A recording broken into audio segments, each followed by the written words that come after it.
কোনো ক্যাম্পাসে যেন আপনার ফাঁদের ঘটনার পুনরাবৃত্তি না হয়। শিবির ট্যাগ দিয়ে কাউকে মারা গেলেই সবকিছু যায়, এই যে ট্যাগ দেওয়ার জন্য একটা মনস্তাত্ত্বিক ধারণা আমাদের মধ্যে গত 15 বছর ধরে ঢুকিয়ে দেওয়া হয়েছে। আমাদের এখন কিছু হলেই আমরা সবসময় প্রমাণে ব্যস্ত হয়ে যাই যে না আমি শিবির না, আমি ছাত্র দল না, আমি এই না ওই না। কিন্তু এই যে ট্যাগিং এর জন্য আমাদের মধ্যে একটা মানসিক পরিবর্তন, আমাদের মনে একটা ভয় ঢুকে গেছে। এই ভয় থেকে পরিবর্তনের জন্য অবশ্যই আমাদেরকে আবার নতুন করে সচেতন হতে হবে। আমাদের কোনোভাবেই আর সেই পুরাতন খেলায় ফিরে যাওয়া যাবে না।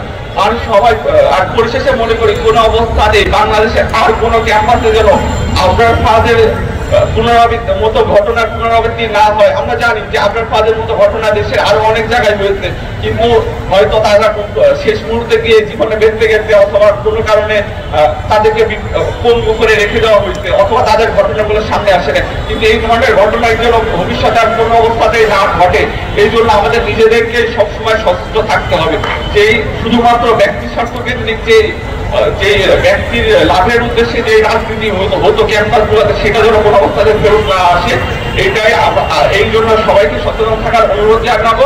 আর পরিশেষে বলবো আপনার সকল শহীদদের জন্য আপনারা দোয়া করবেন, এই বলে আমি আমার বক্তব্য শেষ করব। রাস্তা চলাচলের অংশে অবস্থান করছেন, আমরা তাদেরকে বিনীতভাবে অনুরোধ করব আমাদের মঞ্চের নির্দিষ্ট জায়গায় এসে অবস্থান করার জন্য। এবং যে সকল সংগঠন আজকে আমাদের সাথে একত্রিত হয়ে সংহতি প্রকাশ করার জন্য উপস্থিত হয়েছে তাদেরকে অনুরোধ করব মঞ্চের বাম দিক